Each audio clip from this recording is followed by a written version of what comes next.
Vamos a comenzar con la definición de los estados hipertensivos. En relación a la definición, hay que recordar el inicio de la elevación de la presión arterial. Entonces, cuando estemos frente a una gestante que tiene más de 20 semanas y cursa con presión elevada, o sea, hipertensión, y además cursa con proteinuria, y vamos a definir cada uno: hipertensión, una presión sistólica mayor o igual a 140, diastólica mayor o igual a 90, siempre dos medidas de forma operacional, ¿no? 2 tomas en ambos brazos separados por 4 horas. Esa es la definición operacional.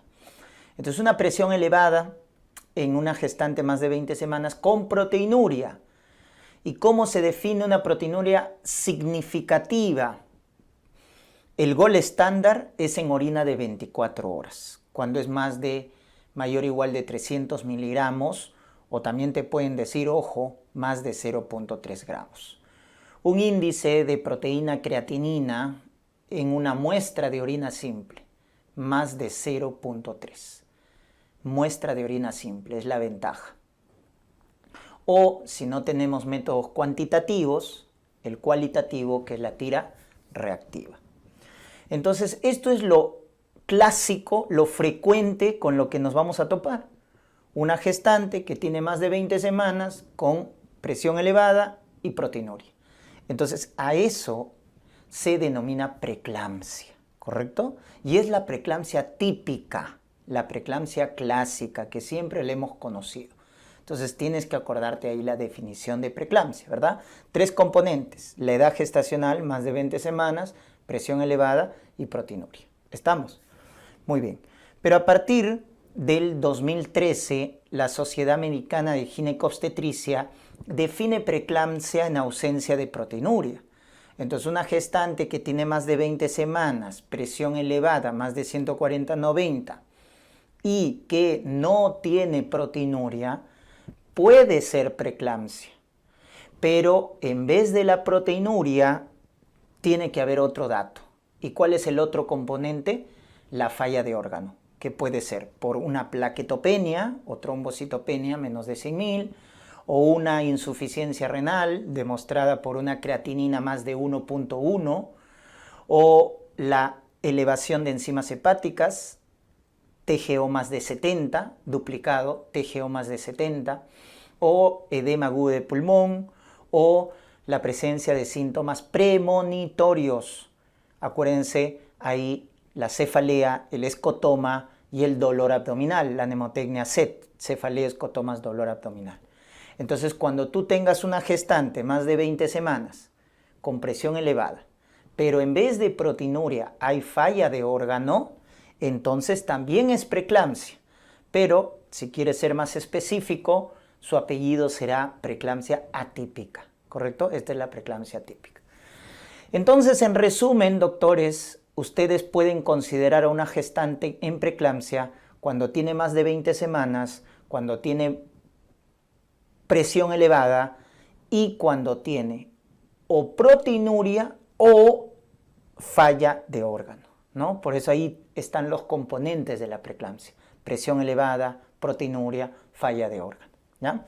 Muy bien, entonces esas definiciones tienen que dominarlas bien. Sobre todo los marcadores de falla orgánica, que son los que reemplazan a la proteinuria para también definir preeclampsia, ¿ya? Muy bien. Pero hay otros estados hipertensivos. Por ejemplo, tenemos la hipertensión crónica, que se define como aquella presión elevada, más de 140/90, pero que aparece en las primeras 20 semanas, ¿correcto? En las primeras 20 semanas. Y ese es el diferencial. Cuando ocurre en las primeras 20 semanas la presión elevada, eso se llama hipertensión crónica, o también cuando persiste en el posparto más de 12 semanas del posparto, ¿ya? Porque recuerden que la cura de la preeclampsia es el parto, o sea, terminar el embarazo. Pero si persiste en el posparto más de 12 semanas la presión elevada, eso también se considera hipertensión crónica, ¿se recuerdan? Muy bien. La gestacional, que es la presión elevada y que tiene más de 20 semanas y que no tiene ni proteinuria ni falla de órgano, no tiene nada, solo presión elevada y tiene más de 20 semanas. Entonces ahí será hipertensión gestacional. Para diferenciarla de la preeclampsia, que acabamos de ver, que tiene presión elevada, tiene más de 20 semanas, pero que tiene algo más, o bien la proteinuria significativa, o bien la falla de órgano, como estamos definiendo. Entonces en la preeclampsia hay algo más. La gestacional solo tiene presión elevada y más de 20 semanas. La preeclampsia tiene, además de eso, o proteinuria o falla de órgano. Eso tienen que entenderlo bien, por favor. Y tanto la gestacional como la preeclampsia son estados hipertensivos transitorios, porque normaliza la presión dentro de las primeras 12 semanas del posparto. ¿Correcto? Son estados transitorios de hipertensión, porque dentro de las 12 semanas del posparto se normaliza. Ya que si persiste la presión elevada pasada las 12 semanas, recuerden que se llama hipertensión crónica. Doctores, esto es muy importante. Tienen que definir bien su estado hipertensivo, ¿ya? Y uno más, cuando estamos en una gestante con hipertensión crónica, ya sabes qué es hipertensión crónica, cuando en las primeras 20 semanas tiene presión elevada. Y pasa las 20 semanas y aparece proteinuria. Entonces a eso le vas a llamar hipertensión crónica sobreagregada con preeclampsia. O sea, es una gestante que, por ejemplo, a las 12 semanas empieza a hacer presión elevada, ¿correcto? A las 12 semanas. Entonces es hipertensión crónica. Y que a partir de las 20 semanas en adelante empieza a aparecer proteinuria. Entonces a esa hipertensión crónica le vas a acuñar el término sobreagregada con preeclampsia, ¿ya? Finalmente son esos 4 estados hipertensivos que se pueden presentar en el embarazo. Entonces hay que tener muy en cuenta la definición. Vamos con la fisiopatología, muy interesante en la preeclampsia, ¿no? Comencemos con lo normal. Miren, ahí tienen la imagen de una buena placentación, de una buena invasión de las células del trofoblasto. Entonces, se tienen que acordar de fisiología, que acá hablábamos de que las células del trofoblasto, que están de color verde, miren cómo invaden la capa muscular de las arterias espirales.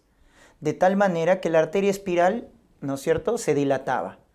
Entonces iba a haber bastante flujo y baja resistencia, ¿correcto? Y eso es finalmente lo normal, como estamos viendo. Bastante flujo y baja resistencia. Por el buen remodelado vascular, por la buena placentación, por la buena invasión de las células del trofoblasto a la capa muscular de las arterias espirales. Esto, bioquímicamente, ¿cómo se produce? Porque hay un juego de sustancias angiogénicas. ¿Cómo es ese juego? Vamos a ver acá. Entonces hay un equilibrio, como pueden ver acá, en un embarazo normal, entre los factores angiogénicos, que es el factor de crecimiento placentario, o PIG, y el factor de crecimiento endotelio vascular. Estos dos son factores angiogénicos, o sea que promueven el remodelado vascular. Mientras que los antiangiogénicos son estas dos proteínas, el SFLT1 y el S-endoglina, o sea, las fracciones solubles del FLT1 y de la endoglina. Estos son factores antiangiogénicos. Entonces ustedes lo van a ver así, ¿correcto? Lo van a ver así a nivel de las arterias espirales. Vamos a ver que miren los factores angiogénicos, que es el punto celeste y punto verde, miren, ahí están, se van a unir a los receptores que están en el endotelio de las arterias espirales, como estamos viendo ahí, miren, se unen a sus receptores y promueven el remodelado vascular, la angiogénesis, y por lo tanto llevan a esto, alto flujo y baja resistencia en un embarazo normal. Pero las fracciones solubles de estas dos proteínas, del SFLT1 y la endoglina, que lo ven acá, lo que se encargan es de unir, como son fracciones solubles, se unen a los factores angiogénicos e impiden que se unan a su receptor en el endotelio de las arterias espirales. Entonces esa es la función. Pero como son pocos, entonces lo que predomina es la interacción de los factores angiogénicos con el receptor del endotelio de los vasos espirales, de tal manera que hay un adecuado remodelado. Entonces hay un equilibrio, como estamos viendo. Y finalmente, entonces, esto vamos a verlo a nivel de la perfusión uteroplacentaria, ¿no? Que vamos a ver que hay una buena angiogénesis, un buen flujo, baja resistencia y los vasos espirales, por lo tanto, lo vamos a ver así, ¿no? Un vaso espiral con una gran luz, no tiene capa muscular, desaparece la capa muscular, por eso se dilata la arteria espiral, y esto va a llevar a una buena perfusión uteroplacentaria, buena cantidad de flujo y baja resistencia. Ese es un embarazo normal, ¿ya, doctores? Por el contrario, ¿qué es lo que pasa en la preeclampsia? En la preeclampsia ocurre esto. En la preeclampsia vamos a ver que la placentación, la invasión de las células del trofoblasto se dan de forma inadecuada, como estamos viendo acá. Miren cómo las células del trofoblasto no invaden adecuadamente la capa muscular de las arterias espirales. Entonces, al no haber una buena invasión, la arteria espiral no se remodela y por lo tanto en la preeclampsia tenemos esto: bajo flujo y alta resistencia. La arteria espiral va a ser un vaso de bajo flujo y alta resistencia, como si no estuviera embarazada. Este es como si se tratara de una mujer que no esté embarazada, ¿correcto? Muy bien, entonces esto es lo que tenemos en la preeclampsia. Y bioquímicamente, ¿por qué se produce esto? Bioquímicamente se produce por esto de acá, porque predominan los factores antiangiogénicos, el SFLT1, la endoglina, miren, la fracción soluble, predomina sobre los factores angiogénicos. Entonces lo que vamos a ver acá es que como los factores antiangiogénicos predominan, entonces miren lo que pasa acá. Miren la fracción soluble cómo aumentó y se une a los factores de crecimiento, de tal manera que impiden la interacción de los factores de crecimiento con los receptores de los vasos. ¿Se dan cuenta la diferencia? Entonces miren cómo esas fracciones solubles impiden que los factores de crecimiento promuevan el remodelado vascular. Entonces se presenta esto, una arteria espiral de bajo flujo y alta resistencia. Entonces ahí están viendo la fisiopatología. De tal manera que en la preeclampsia vamos a tener esto, una arteria espiral delgada, pequeña, ¿correcto? Con una gran capa muscular, miren, una gran capa muscular. Su luz es pequeña. Entonces es un vaso de bajo flujo y alta resistencia. Entonces eso tienen que acordarse siempre en la fisiopatología de la preeclampsia. Mala invasión de las células del trofoblasto, mala placentación, ausencia de remodelado vascular, predominio de factores antiangiogénicos, el SFLT1, la endoglina, disminución de los factores angiogénicos, el factor de crecimiento placentario y el factor de crecimiento endotelio vascular, lo cual lleva a una arteria espiral delgadita, ¿no? Con una pequeña luz, con una gruesa capa muscular y que por lo tanto va a tener bajo flujo y alta resistencia, ¿ya? Esos conceptos lo tienen que recordar de esa manera. Muy bien, entonces tenemos esto en la fisiopatología de la preeclampsia. Mala invasión de las células del trofoblasto, mala placentación. Eso lleva a que no haya un adecuado remodelado vascular en las arterias espirales y por lo tanto haya una insuficiencia uteroplacentaria. Esa insuficiencia uteroplacentaria lleva a complicaciones como puede ser el RCU por la insuficiencia placentaria, el feto no crece bien, se altera su hemodinamia y tiene el RCU o la restricción de crecimiento intrauterino, ¿no? El tipo 2, acuérdense, el asimétrico. También esa insuficiencia placentaria, recuerden, es promovida por el desbalance de los factores. Predominan los factores antiangiogénicos, SFLT1, endoglina, y disminuyen los angiogénicos, como es el factor de crecimiento placentario y el factor de crecimiento endotelio vascular. Producto también de la insuficiencia placentaria, hay oligohidramnios, ¿no? Oligohidramnios, menor producción de líquido amniótico. Muy bien. ¿Y esto a dónde lleva? Esto lleva finalmente a una disfunción endotelial sistémica. Disfunción endotelial sistémica, lo cual lleva a una alteración en las sustancias vasoactivas. Aumenta el tromboxano A2, aumenta la endotelina, que son potentes vasoconstrictores, y disminuye el óxido nítrico, disminuye la prostaciclina o prostaglandina 2, que son vasodilatadores.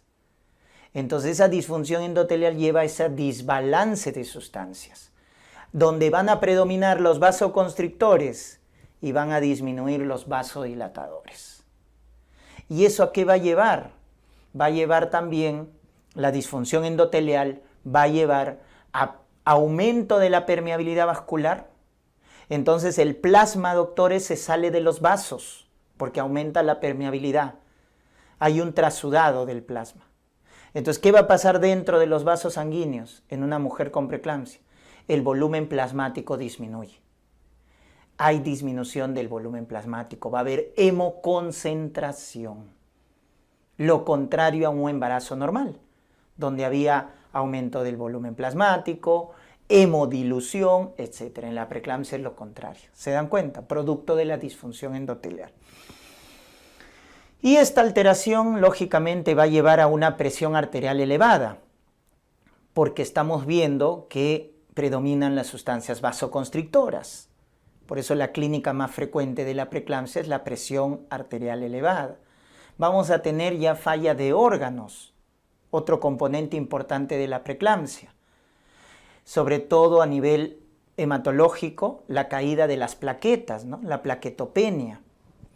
Los trastornos neurológicos, que pueden ir desde cefalea, desde confusión, hasta la convulsión tónico-clónica generalizada, que le vamos a llamar la famosa eclampsia. ¿Qué es la eclampsia? Es el déficit neurológico que se produce en la preeclampsia.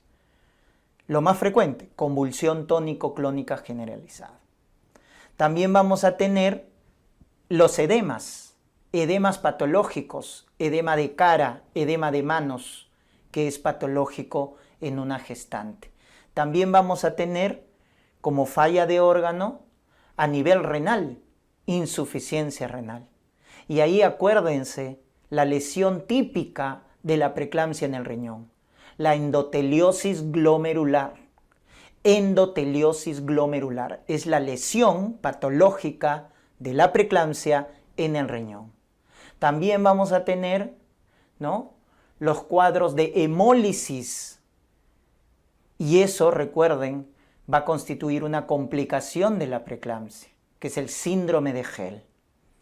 Y también vamos a tener la falla hepática, que se manifiesta con aumento de transaminasas, porque la lesión típica de la preeclampsia en el hígado, doctores, es la necrosis hepatocelular. Necrosis hepatocelular es la lesión típica de la preeclampsia en el hígado. Entonces, finalmente vemos esos 4 procesos, doctores: mala placentación, insuficiencia placentaria, disfunción endotelial y falla de órgano. ¿Se dan cuenta? Entonces, eso estamos viendo como cascada fisiopatológica en la preeclampsia, ¿no? Por eso, finalmente, la preeclampsia, ojo, ¿ya?, produce falla finalmente multiorgánica, ¿no? Multiorgánica, ¿ya? Muy bien. Vamos con los predictores. Como la preeclampsia es una importante complicación que produce muerte materna, hay que predecir cuando una mujer, una gestante, está en riesgo de hacer preeclampsia. De eso se trata también la medicina, ¿no? No solo ser asistencial, sino ver la prevención, actuar a tiempo, de forma oportuna y tomar medidas preventivas. Entonces es muy importante analizar los factores predictores, que lo vamos a clasificar así: predictores clínicos, ecográficos y bioquímicos. Comenzamos con los clínicos, que son los factores de riesgo. Y ahí tienes que acordarte de los factores de riesgo mayores, ¿correcto? Entonces, ¿quiénes son? Ahí tienes a lo que viene a ser la preeclampsia anterior, una preeclampsia anterior, una hipertensión crónica, una diabetes, los trastornos inmunológicos, ¿correcto? Y lo que viene a ser la enfermedad renal crónica. Esos son los 5 factores de riesgo mayores, ¿correcto? Los 5 factores de riesgo mayores. Entonces, cuando hables de los predictores clínicos, ¿cuáles son los que tienen mayor asociación? Mayor riesgo relativo. A la cabeza, entonces, la preeclampsia previa, ¿correcto? Preeclampsia previa, a la cabeza. Luego, ¿a quién tenemos? A la hipertensión crónica. Hipertensión crónica. Y luego tenemos a la diabetes gestacional, diabetes, problemas inmunológicos, lupus, SAF, ¿correcto? Y a la enfermedad renal crónica. Esos son tus factores de riesgo mayores para preeclampsia. En algunas guías también colocan como factor de riesgo mayor al embarazo múltiple. En otras no. Ya va a depender de la guía o de las sociedades en la cual, ¿no?, se basan estos predictores. Pero bueno, entonces ahí tienes los factores que se consideran de alto riesgo para preeclampsia. Los demás son factores menores. Todos los demás, por ejemplo, obesidad, índice de masa más de 30, nuliparidad, por ejemplo, técnicas de reproducción asistida, ¿no? Las edades extremas, menores de 15 años, mayores de 40 años. Recuerden que enfermedad renal crónica es mayor, ¿ah? Junto con estos otros, ¿ya? Entonces ahí lo estoy resaltando para que se acuerden quiénes son de alto riesgo y cuáles son los menores. Entonces, obesidad, nuliparidad, etnia afroamericana, etcétera, ¿ya? Podemos enumerar etnia afroamericana, mucha ganancia ponderal en el embarazo, edades extremas, ¿no? O adolescente o añosa, etcétera, epilepsia. Todos los demás son menores. Entonces, acuérdate siempre los mayores, ¿ya? Por defecto todos los demás son menores. Paradójicamente, hay un factor protector que quiero que te recuerdes, que es el consumo de tabaco. Ya la nicotina, el tabaco, forma o constituye un factor protector, porque se ha visto así en los estudios, que las gestantes que consumen tabaco tienen menos riesgo de preeclampsia, ¿ya? Obviamente es una asociación, pero obviamente no se va a indicar, pues, ¿no?, como medida preventiva, porque obviamente es un hábito nocivo, ¿no? Pero deben tener en cuenta ese dato, ¿ya? Así como en cardiología, pues, ¿no? El consumo de alcohol moderado es cardioprotector, ¿no? Baja la presión arterial, el consumo moderado de alcohol. Entonces, mucho cuidado con eso, porque te pueden sorprender, ¿no? Entonces, acá el consumo de tabaco es factor protector de preeclampsia. Y vamos a tener el predictor ecográfico. ¿Cuál es el predictor ecográfico? El Doppler de la arteria uterina, ¿ya? El Doppler de la arteria uterina, como podemos ver acá, se puede evaluar en 2 momentos, ya sea en el primer trimestre o ya sea en el segundo trimestre. ¿Quién tiene más valor como predictor? El de primer trimestre, definitivamente. Este tiene más valor porque evaluamos el famoso índice de pulsatilidad. El índice de pulsatilidad evaluamos en el primer trimestre, en el Doppler de arteria uterina. Entonces, cuando este índice de pulsatilidad es más del percentil 95, ¿qué nos está informando?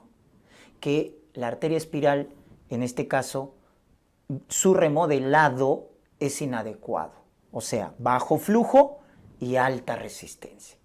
Entonces, cuando este índice de pulsatividad está aumentado, ojo, eso es inversamente proporcional al flujo, así acuérdate. Flujo sanguíneo con índice de pulsatilidad son inversamente proporcionales. Entonces, si el índice de pulsatilidad es alto, por encima del percentil 95, el flujo es bajo. Eso es lo que te está representando. En cambio, en el segundo trimestre, evaluamos el famoso notch protodiastólico. ¿Qué es esto de acá? esta muesca de acá es el notch protodiastólico. Ese notch protodiastólico en el segundo trimestre también lo que nos muestra es bajo flujo y alta resistencia, ¿no? Entonces eso hay que tener en cuenta.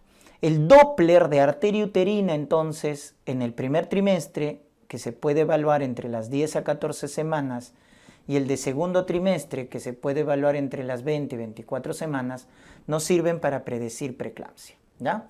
Ahí está el notch protodiastólico, que es esa muesca al inicio de la diástole, y el índice de pulsatividad, que nos va a evaluar el remodelado vascular, ¿ya? Entonces, ¿quién tiene más predicción? El de primer trimestre, definitivamente. Nos va a servir para prevenir, porque si yo encuentro un Doppler de arteria uterina alterada en el primer trimestre, entre las 10 y 14 semanas, porque el índice de pulsatilidad está aumentado, entonces podré iniciar medidas preventivas, porque estoy a edades tempranas. En cambio, el Doppler al segundo trimestre, cuando me detecta el notch protodiastólico, la gestante tiene 20-24 semanas. Ya no nos sirve tanto para prevenir, pero nos va a servir para identificar aquellas gestantes que van a necesitar un seguimiento más continuo, ¿ya? Entonces mírenlo de esa manera. El de primer trimestre nos sirve principalmente para prevención y el de segundo trimestre para monitorización, ¿correcto? Ya está. Luego tenemos los predictores bioquímicos y acá tienen que acordarse de los factores que participan en la angiogénesis. ¿Se acuerdan del SFLT1? Que era una proteína, una tirosinquinasa que actuaba como factor antiangiogénico. Si yo divido este cociente SFLT1 sobre factor de crecimiento placentario en la preeclampsia, ¿qué es lo que va a pasar? Entonces, este cociente normalmente debe estar disminuido. Eso quiere decir que es bajo riesgo para preeclampsia, ¿correcto? Pero cuando hay riesgo de preeclampsia va a aumentar. ¿Por qué? Porque en la preeclampsia, acuérdate, el factor SFLT1 va a aumentar, que está en el numerador, y el factor de crecimiento placentario disminuye en la preeclampsia. ¿Te acuerdas? Este aumenta y este disminuye. Entonces, si aumentas el numerador y disminuyes el denominador, tu cociente aumenta. Por lo tanto, un cociente de SFLT1 sobre factor de crecimiento placentario aumentado nos indica alto riesgo. Si es más de 85, alto riesgo para preeclampsia precoz, que es aquella preeclampsia que se presenta en las primeras 34 semanas, que es la preeclampsia más grave, la precoz. En cambio, si ese cociente es más de 110, alto riesgo de preeclampsia tardía. ¿Cuál es la preeclampsia tardía? La que se presenta a partir de las 34 semanas, que es la más frecuente, la preeclampsia tardía. Entonces miren cómo, dependiendo del valor del cociente, un cociente SFLT1 sobre factor de crecimiento elevado nos indica alto riesgo de preeclampsia, ¿ya? Muy bien, también el ácido úrico aumentado también nos puede predecir preeclampsia, etc. Entonces, finalmente, tenemos estos predictores que si nosotros conjugamos, entonces evaluamos factores de riesgo, ¿no? La historia clínica, los antecedentes, las condiciones maternas. Monitorizamos la presión arterial media, que es la presión basal de la paciente. Monitorizamos el factor de crecimiento placentario, que sabemos que en la preeclampsia está disminuido. Y utilizamos el Doppler de arteria uterina, monitorizando el índice de pulsatilidad. Estos 4 factores nos pueden establecer de una manera muy específica el riesgo de preeclampsia. De tal manera que si los combinamos, sacamos una evaluación del riesgo de preeclampsia entre las 11 y 14 semanas. Entonces esto se hace de manera computarizada y nos sale un cociente, un valor. Entonces el riesgo es bajo si ese cociente es menos de 1 sobre 100. Por el contrario, el riesgo es alto si es más de 1 sobre 100. ¿Ya? Acá entonces, riesgo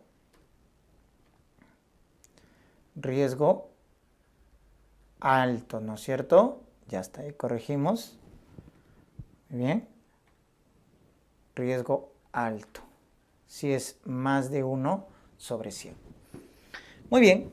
Entonces, si el riesgo es bajo, la atención prenatal es normal, es el control prenatal habitual, pero si es alto, lógicamente vamos a tener que, a edades tempranas, y eso es la gran ventaja, administrar la medida profiláctica más efectiva para preeclampsia, que es con ácido acetil salicílico, a dosis de 150 miligramos, ¿no? Hasta que llegue a término, Entonces la aspirina se indica lo más pronto posible, ¿no es cierto? A partir de las 12 semanas hasta que llegue a término. Esa es la recomendación y eso es lo que en la práctica generalmente se debe realizar, evaluando los factores de riesgo, los predictores bioquímicos, los predictores ecográficos, etc.